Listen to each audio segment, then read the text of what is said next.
በዚህ ምስል መጀመሪያ የታያችሁ ነገር ምንድነው? ይህም ስለናንተ ውስጣዊ ማንነት ይናገራል።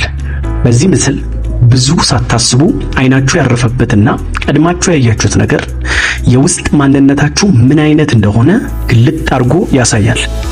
ስለዚህ ይህ ቪዲዮ በጣም ምርጥ ስለሆነና ብዙዎች ጋር እንዲደርስ ለ5 ሰው ኮፒ ሊንክ በማድረግ ጀምሩ። ለቤቱ አዲስ ሆናችሁ ፎሎ አድርጉ።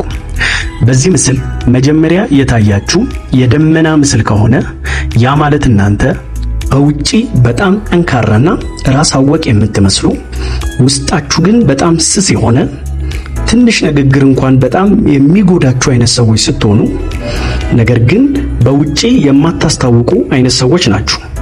የተነሳ ግንኙነት በጣም የሚያደክምና የሚጎዳ መስሎ የሚታያችሁ መሳሳትና መጎዳትን ደግሞ በጣም የምትፈሩ ልባችሁን የምትዘጉ አይነት ሰዎች ስትሆኑ በቀላሉ በፍጹም ልባችሁን ለግንኙነትም በምንም ውስጥ ኢንቮልቭ ለማድረግም የማትከፍቱ አይነት ሰዎች ናችሁ። ነገር ግን በመጀመሪያ የታያችሁ የአሳ የፊሽ ምስል ከሆነ ያ ማለት እናንተ በጣም ነፃ የሆነ መንፈስ ያላችሁ የፈለጋችሁትን የምታስቡና የምትኖሩ አሁን ላይ የምታተኩሩ አሁንን በደንብ አጣጥማችሁ የምትኖሩ አይነት ሰዎች ስትሆኑ የምታደርጉት ነገር ውስጥ ደግሞ የሚታወስን ነገር የምትተው አይነት ሰዎች ስትሆኑ በልባችሁም በጣም እድልን የሚለውጣችሁን ነገር የምትፈልጉ አይነት ሰዎች ናችሁ።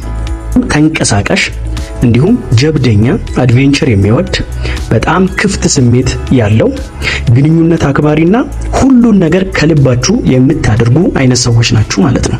ወይም ከልባችሁ የምትከተሉ አይነት ሰዎች ናችሁ።